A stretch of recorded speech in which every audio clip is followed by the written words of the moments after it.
avoir marre de me voir avec cette tête parce que j'ai filmé 3 morceaux de vidéos différentes avec la même tronche aujourd'hui parce que pourquoi pas, je suis en retard, je suis à la bourre, alors je rentabilise mon temps. C'est parti donc pour le dernier vlog du Pumpkin Autumn Challenge. Nous sommes au début du mois de novembre, précisément le 3 novembre. C'est le dernier mois du Pumpkin.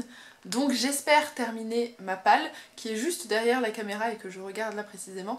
Et il me reste 1, 2, 3, 4, 5, 6, 7, 8, 9, 10. Théoriquement 9 livres de ma palle, j'en ai rajouté un 10e qui est un élément graphique puisque c'est un Billy Brouillard.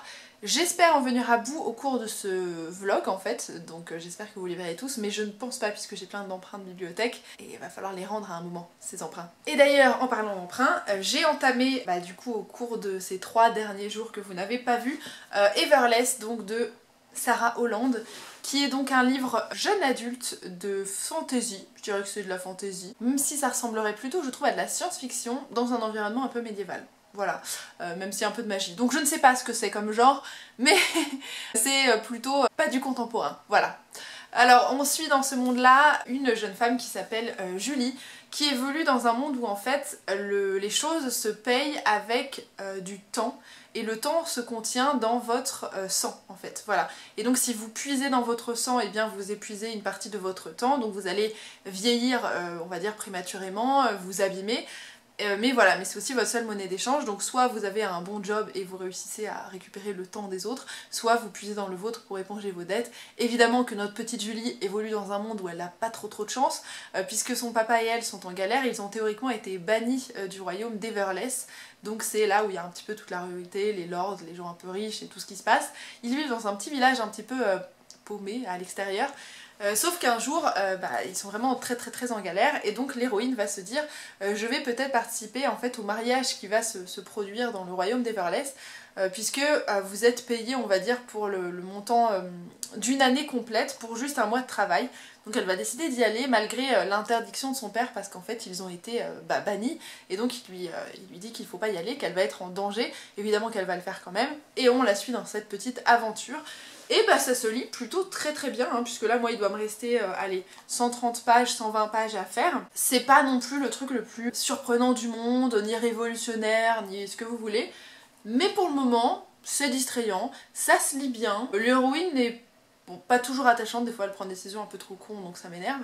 Mais je suis curieuse de continuer tout ça. Il y a une belle réflexion un petit peu sur la richesse et comment ils peuvent gaspiller à la fois le temps des autres hein, en vivant sur littéralement leur vie et comment ils réalisent pas leurs privilèges et tout ça. Donc ça c'est assez intéressant comme terme de réflexion, ça pourrait être plus poussé mais j'aime bien, il y a des petites piques de temps en temps donc ça passe. Je vous tiens au courant quand j'ai terminé, probablement aujourd'hui d'ailleurs, hein, parce que il me reste pas grand chose à lire. On est le lendemain du précédent plan, on est à peu près midi et demi, d'ailleurs j'ai ma nourriture qui est prête, je me suis fait des petites tagliatelles au saumon et à la crème et ça a l'air trop bon et j'ai trop hâte de les manger. Donc je vais pas m'attarder trop longtemps.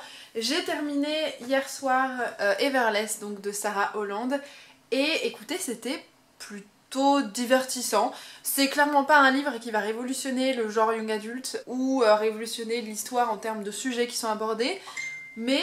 Ah, désolée pour mon téléphone, je vais couper le son. Mais du coup, c'était plutôt divertissant. Très franchement, je suis curieuse de lire la suite. De ce que j'ai regardé sur internet, c'est apparemment une duologie parce que j'ai pas l'impression qu'un 3e tome soit prévu. Après, c'est quand même assez prévisible, hein. On peut s'attendre à certains rebondissements, on peut s'attendre surtout à certains schémas, je dirais, que tu vois venir d'assez loin si t'as l'habitude de lire du young adulte en fait. Malgré tout, je l'ai trouvé plutôt bien divertissant.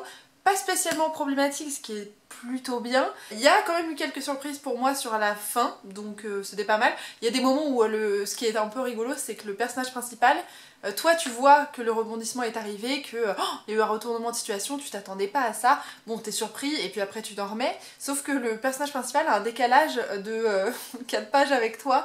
Toi t'as déjà réalisé au début que ah ça y est c'est comme ça et elle met 4 pages à se dire oh mon dieu ça y est c'est ce nouveau rebondissement. Voilà, c'était assez comique parfois parce que t'as envie de lui dire mais quand même meuf tu vis l'action, tu devrais le sentir avant moi. Mais bon, hein, surtout que tu suis l'histoire de son point de vue donc a priori c'est pas compliqué de faire joindre les deux bouts mais... Bon, voilà, mais après tout c'était divertissant, donc écoutez, si vous souhaitez lire un livre qui peut être page turner, comme d'ailleurs et le nom de cette collection, c'est plutôt un bon terme. Voilà. Là, ma prochaine lecture, ça va donc être Lune rousse de Sylvain Edgar et de Paul Béarn. Voilà, je savais que j'avais les noms des auteurs sur le bout de la langue, qui vous raconte un petit peu l'histoire des loups-garous de Tiercelieu, donc le jeu. Enfin, même si on suit deux jeunes filles qui vont avoir des destins différents, bref. J'ai pas commencé, hier j'aurais pu, mais j'étais crevée donc je l'ai pas fait. Je vous retrouve quand j'ai terminé les loups-garous de Tiercelieu, enfin Lune rousse, voilà. A plus tard! I'm sorry. I don't want to be an emperor. That's not my business.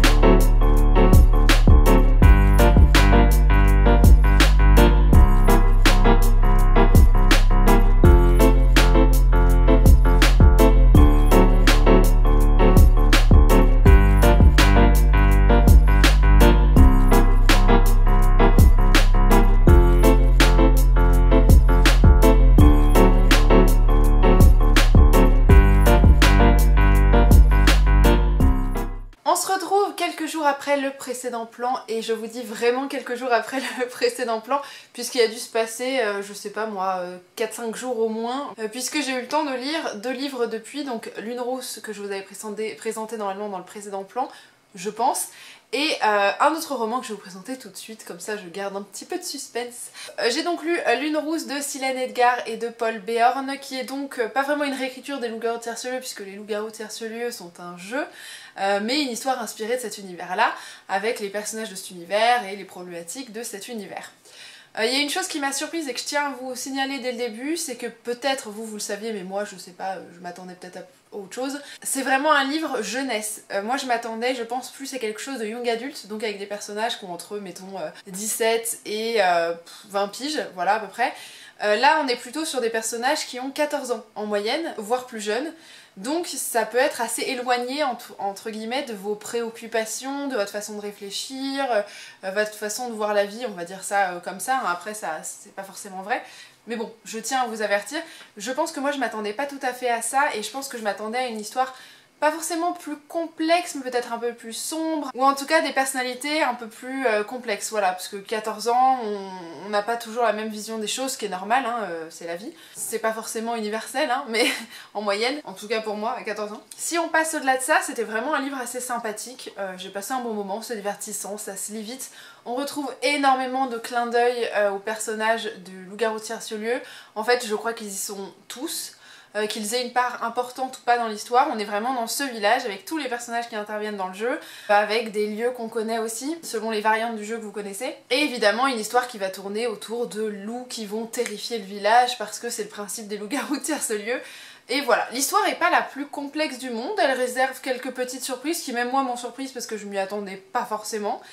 Donc j'ai passé un bon moment, c'est écrit de façon assez fluide, franchement ça se lit tranquillement. L'univers est plutôt bien placé, on l'imagine très bien, il est très visuel, on rentre très facilement dans l'histoire. Les personnages sont relativement attachants, je dois avouer que j'étais quand même assez neutre vis-à-vis d'eux.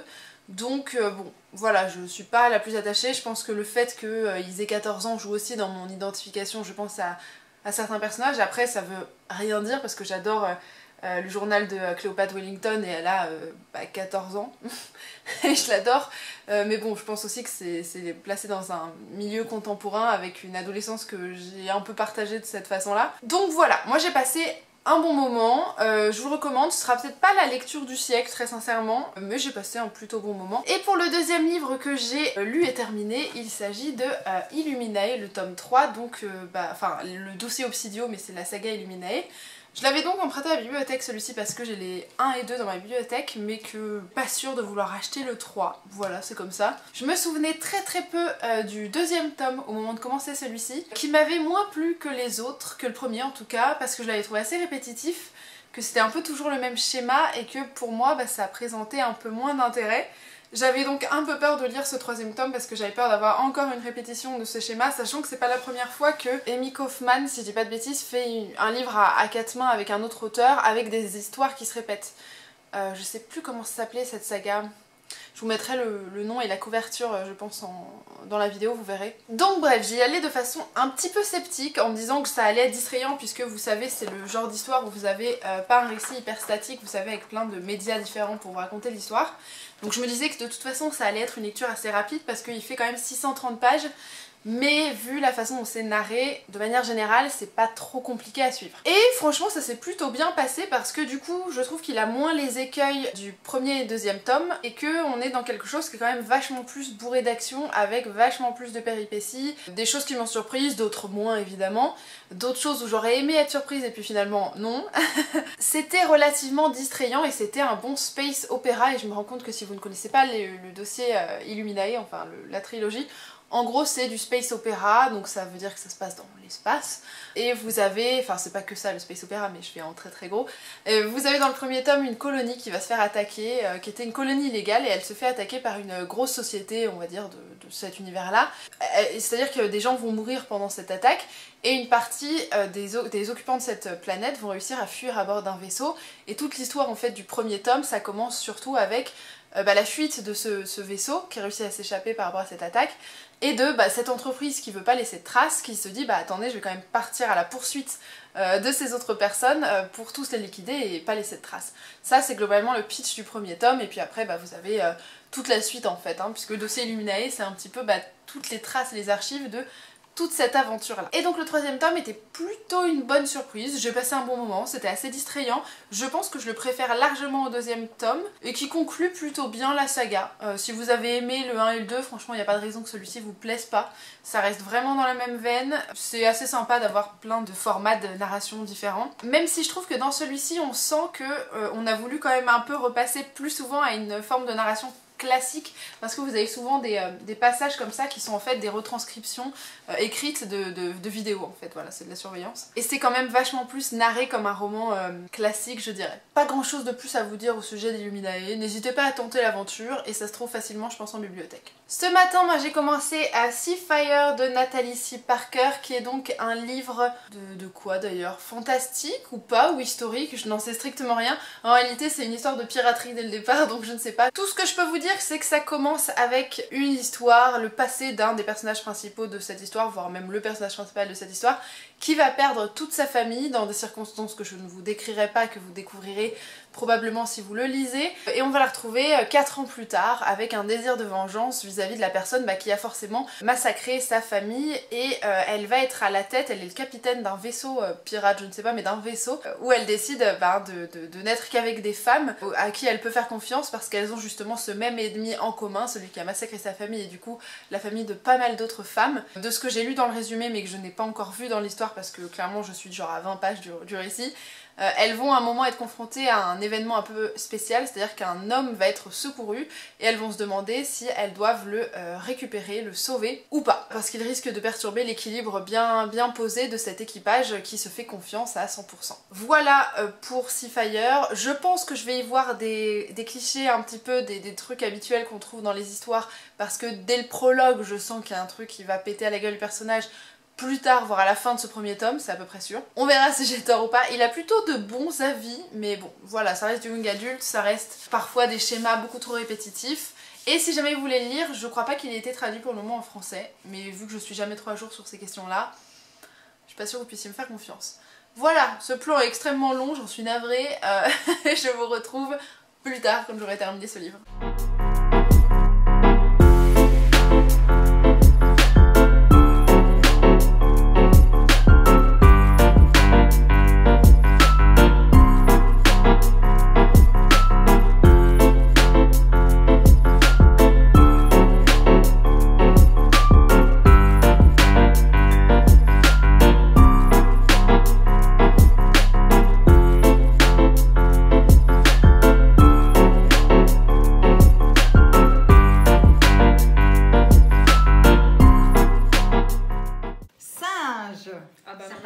Alors là, attention. Qui a dessiné en premier?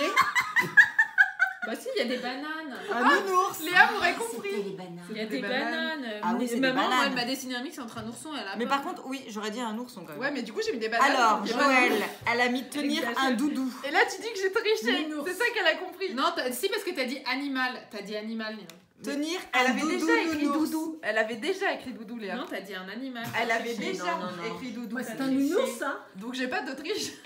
Et attends, regarde en quoi ça finit. En lapin. Oui, c'est vrai que j'ai pas calculé qu'il avait pas de grandes oreilles. Je sais pas. Bah non, mais c'est Oui, la queue. la C'est queue, maman, du t'as lapin. vraiment insisté sur la queue. Alors, je vous retrouve quelques jours après et j'ai péniblement, on va dire, terminé Seafire de Nathalie C. Parker, qui n'est pas une franche réussite pour moi. C'est pas la pire lecture du monde, hein, très sincèrement, mais j'y ai rien trouvé d'exceptionnel. Alors, c'est cool dans le sens où on a un bateau pirate plus ou moins rempli de meufs avec une sororité, des meufs qui s'entraident et qui suivent un même objectif, et ça c'est très cool.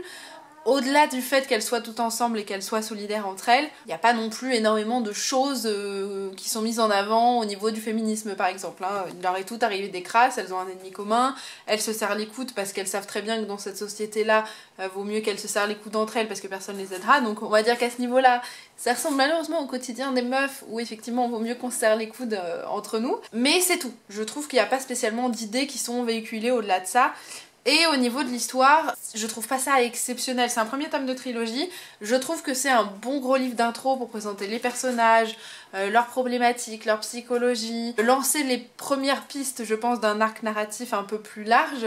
Mais il s'y passe pas grand chose. Alors il y a des scènes d'action, mais vraiment je trouve que dans le fond, c'est pas hyper dense quoi. Voilà. Donc c'est divertissant. Après il y a beaucoup de scènes de combat via un bateau, enfin au bateau interposé, vous voyez des scènes de piraterie quand même un petit peu. Ce qui peut plaire, je pense, si vous aimez les bateaux et les scènes de piraterie, bah, je pense que clairement vous pouvez apprécier. Moi, je suis pas spécialement sensible, alors j'aimais bien regarder les Pirates des Caraïbes, vous voyez, mais sinon au-delà de ça, c'est vrai que esthétiquement, c'est un univers que j'aime beaucoup. Je le connais très mal historiquement, donc je pense que très clairement, Pirates des Caraïbes est clairement pas le plus fiable. Je saurais pas vous le dire à ce niveau-là non plus. Mais bah, je sais pas, voilà, j'ai pas été plus séduite que ça. C'est pas un mauvais livre, ça reste distrayant, mais pas de coup de cœur par rapport à ce que je m'attendais à voir, puisque j'en ai entendu de très bons avis de manière générale. Bah, surtout aux États-Unis, enfin dans la sphère anglophone du coup, parce que je crois pas qu'il ait été traduit. Voilà, petite déception entre guillemets pour moi. Franchement, si jamais je lis la suite, ce sera parce que je l'ai téléchargé illégalement. Hein, voilà. Donc ce sera pas demain la veille. Là, on est un vendredi et moi j'avais complètement zappé qu'il y avait un week-end d'amis qui commençait à partir de ce soir. Donc potentiellement, je vais faire un petit peu comme ce que j'avais fait lors du dernier vlog. Je vais peut-être vous filmer mon week-end d'Amil et revenir vers vous plus tard, après le week-end d'Amil dans ce vlog là pour pas faire doublon.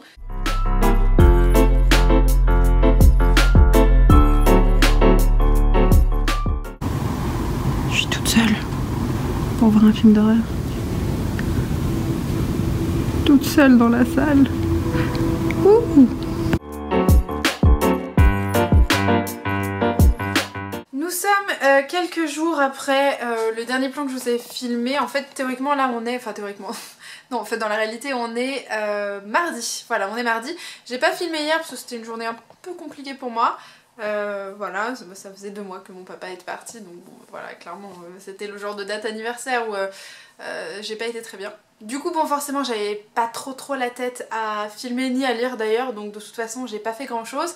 Je pense qu'entre temps, vous aurez eu le vlog du week-end d'Amil, donc vous savez que j'ai abandonné Lady Hélène, que j'ai lu La Faucheuse. J'ai lu aussi 2 éléments graphiques puisque j'ai lu Le Frère de Goring et Black Magic et que c'était très sympa. Là, il va falloir que j'aille les rendre à la bibliothèque. Là, qu'est-ce que j'ai entamé? J'ai entamé la bête du bois perdu de Nina Gorlier, qui est une réécriture de La Belle et la Bête. Et je crois qu'il y a aussi pas mal de références à d'autres contes dedans, de ce que j'ai cru comprendre. En tout cas, le début semble l'évoquer un tout petit peu. Pour le moment, je trouve ça plutôt très bien écrit. Enfin, en tout cas, ça met vraiment bien dans l'ambiance conte et la plume porte pour le moment très bien le récit. Donc je suis très curieuse de lire la suite, même si bah, j'en ai pas lu grand chose, j'ai dû lire 20 pages quoi, voilà, sur le trajet du ciné, puisque bah, comme vous l'avez vu juste avant, je suis allée au cinéma ce matin voir un petit film d'horreur, et c'était pas le meilleur film d'horreur du monde, mais c'était divertissant et c'est tout ce que je lui demandais. Voilà, là je vais aller à la bibliothèque pour rendre plein de bouquins. Je vais passer chez Emmaüs en ville parce que je vais voir si je peux pas trouver des vêtements sympas. Parce que j'adore aller chercher les vêtements chez Emmaüs. Voilà, écoutez, on se retrouve plus tard pour vous donner plus d'infos sur la boîte, putain mais j'ai du mal hein, la pète du bois perdu de Nina Gorlier.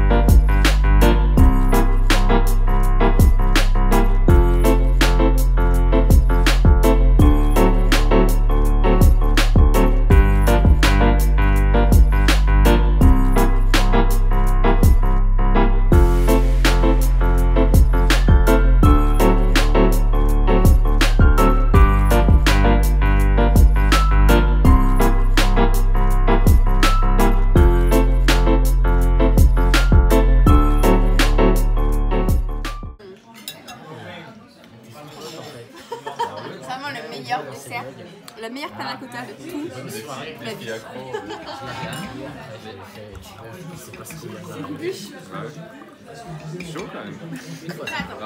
On se retrouve en cette fin de vlog avec un bon gros retard parce qu'on est globalement le 10 décembre au moment où je vous le filme, la fin de ce vlog du mois de novembre.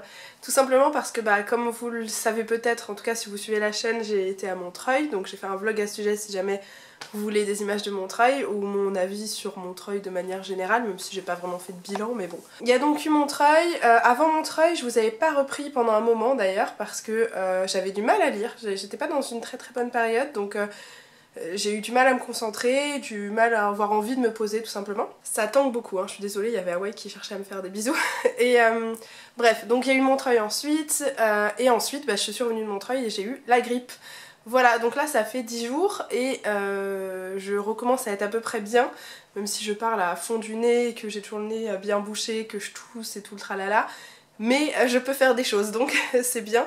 Et j'ai donc terminé dans la semaine là où j'ai eu ma grippe, La Bête du Bois Perdu, donc, hein, puisque c'était quand même ce que j'étais supposée lire et ce que j'étais en train de lire avant de couper tout ça. Et écoutez, j'ai passé un plutôt bon moment avec La Bête du Bois Perdu. C'était une lecture qui m'a quand même surprise parce que je savais qu'on était dans une réécriture de conte, donc je m'attendais énormément à l'aspect conte, mais on est surtout sur un énorme voyage initiatique en fait, finalement. Enfin, il y a énormément de sujets qui sont abordés, je pense qu'il y a beaucoup de niveaux de lecture au niveau de cette histoire, parce que vous avez des tonnes de réécriture de contes finalement, parce qu'il y a énormément de clins d'œil à plein d'autres contes. Alors ils sont pas tous réécrits, mais vous retrouvez beaucoup de clins d'œil à plein d'autres histoires que vous connaissez. Mais vous suivez aussi plusieurs personnages. Parmi ces personnages, ils ont tous des problématiques et des arcs narratifs qui les concernent, mais qui abordent aussi des aspects un peu psychologiques quand même, un petit peu éthiques aussi. On retrouve même une dimension un peu mythologique, je trouve, dans cette histoire. Donc j'ai été surprise en fait par tous ces petites strates de narration, mais aussi ces petites couches d'imaginaire qu'on connaît déjà, ces histoires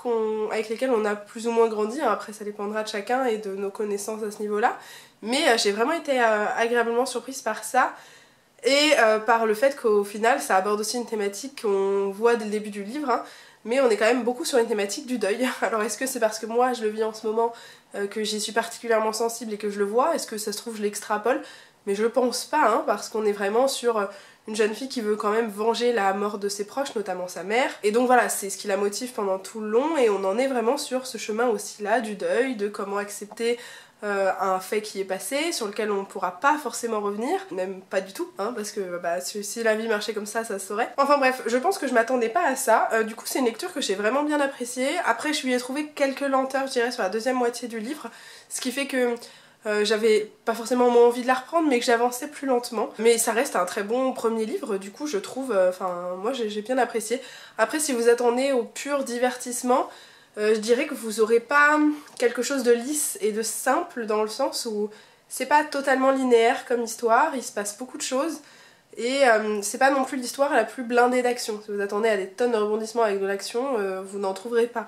Donc voilà, à vous de voir ce que vous voulez trouver dans une histoire, mais bon, moi j'ai passé un bon moment avec cette lecture là, et donc si vous avez l'envie de la faire, je vous la recommande aussi au passage. J'ai lu d'autres bouquins aussi entre temps, mais je pense que Vous les verrez pas dans ce biblio, non, dans cette vidéo parce que justement c'est beaucoup d'emprunts bibliothèque. Alors attention, petite pause dans ce que vous étiez en train de regarder parce que je me rends compte au montage de cette vidéo que je n'ai absolument pas fait de bilan de mon Pumpkin Autumn Challenge.